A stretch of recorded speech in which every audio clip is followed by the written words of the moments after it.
அமைதியாக இருந்த அதிமுகவில் மீண்டும் அணுகுண்டை போட்டுள்ளார் செங்கோட்டையன். எடப்பாடி பழனிசாமி மீது 6 மாதத்திற்கு மேலாகவே செங்கோட்டையன் அதிருப்தியில் இருப்பதாக சொல்லப்படும் நிலையில் வரும் 5ஆம் தேதி மனம் திறந்து பேசுவேன் என கூறி அதிர வைத்திருக்கிறார். 5ஆம் தேதி என்று கோபிச்செட்டிப்பாளையம் கழக அலுவலகத்தில் நான் மனதிலிருந்து பேசப் போகிறேன். அப்போது என்ன கருத்துக்களை சொல்கிறேன் என்பதை நீங்கள் அத்தனை பேரும் தெரிந்து கொள்ளலாம். ஆகவே அதுவரையும் நீங்கள் பொறுத்திருந்து எனக்கு உதவி செய்யுமாறு அன்போடு கேட்டுக்கொள்கிறேன். இந்த நிலையில் சமீபத்தில் அதிமுக அலுவலகத்தில் நடைபெற்ற சில சம்பவங்கள் தான் செங்கோட்டையனின் கோபம் அதிகரிக்க காரணம் என்கின்றனர் அதிமுகவினர். அதிமுக என்றாலே அனுதினமும் ஏதோ ஒரு பிரச்சனை என்ற ரீதியில் தான் இருக்கிறது. ஜெயலலிதா இருந்தவரை ராணுவ கட்டுப்பாட்டோடு இருந்த இயக்கம் அதற்கு பிறகு பல்வேறு சிக்கல்களை சந்தித்தது. 2026 தேர்தலில் பாஜக அதிமுக கூட்டணி மீண்டும் அமைந்திருக்கிறது. இதனால் எடப்பாடி பழனிசாமிக்கு சில சீனியர்கள் நெருக்கடி கொடுப்பதாக கூறப்படுகிறது. பாஜகவுடன் கூட்டணி வைத்ததால் தமிழ்நாட்டில் மற்ற கட்சிகள் அதிமுகவுடன் கூட்டணி வைக்க தயங்குவதாகவும் இதனால் அதிமுகவின் ஓட்டுகளும் சரியும் என்றும் சீனியர்கள் கருதுகிறார்களாம்.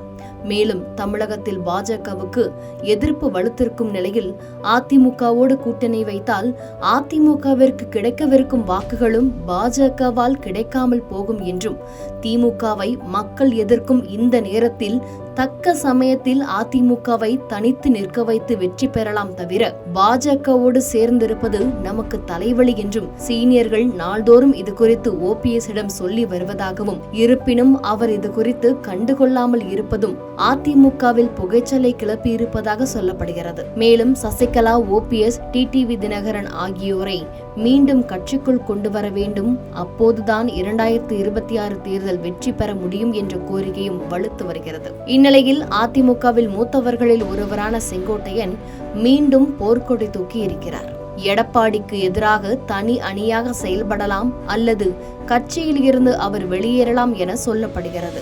அவருக்கு ஆதரவாக ஒட்டுமொத்த மாவட்ட நிர்வாகிகளும் திரண்டு நிற்கின்றனர். கடந்த சில மாதங்களுக்கு முன்பு அத்திக்கடவு அவிநாசி திட்டம் தொடர்பாக எடப்பாடி பழனிசாமிக்கு பாராட்டு விழா நடைபெற்ற போது ஜெயலலிதாவின் புகைப்படங்களை மேடையில் இடம்பெற செய்யவில்லை என போர்க்கொடி தூக்கியிருந்தார் செங்கோட்டையன். அடுத்தடுத்து ஊடகங்களிலும் அவர் பேசியது பரபரப்பை ஏற்படுத்தியது. அதற்கு பிறகு மீண்டும் போர்க்கொடி தூக்கியுள்ளார். கடந்த சில தினங்களுக்கு முன்பு சென்னை ராயப்பேட்டையில் உள்ள அதிமுக தலைமையகமான எம்ஜிஆர் மாளிகையில் அதிமுக மாவட்ட செயலாளர்கள் கூட்டம் நடைபெற்றது. அதில் முன்னாள் அமைச்சர் செங்கோட்டையன் கலந்து கொண்டார். ஆனால் மேடையில் அமர்ந்திருந்த எடப்பாடி பழனிசாமி செங்கோட்டையனை பார்த்து முகத்தை திருப்பிக் கொண்டாராம். மேலும் கடைசி வரை நல்லா இருக்கீங்களா என பெயருக்கு கூட கேட்கவில்லை என சொல்லப்படுகிறது. திட்டமிட்டே தன்னை எடப்பாடி புறக்கணிப்பதால் கோபத்தோடு கூட்டத்திலிருந்து வெளியேறினாராம் செங்கோட்டையன். அதன் விளைவாகவே தற்பொழுது தனது சொந்த ஊரில் ஆதரவாளர்களை கூட்டி ஆலோசனை நடத்தியதோடு எடப்பாடி பழனிசாமிக்கும் நெருக்கடியை ஏற்படுத்தி இருக்கிறார் என்கின்றனர் அதிமுக ஆதரவாளர்கள். செய்திகளை உடனுக்குடன் தெரிந்து கொள்ள கீழ்கண்ட கேபிள் மற்றும் டிடிஎச் நெட்வொர்க்குகளில் எம்நாடு செய்தி தொலைக்காட்சியை காணுங்கள். பாதகம் செய்பவரை கண்டால் நாம் பயம் கொள்ளலாகாது பாப்பா. மோதி மிதித்துவிடு பாப்பா, அவர் முகத்தில் உமிழ்ந்துவிடு பாப்பா. அண்மை செய்திகளை உடனுக்குடன் தெரிந்து கொள்ள இணைந்திருங்கள் எம்நாடு தொலைக்காட்சியுடன்.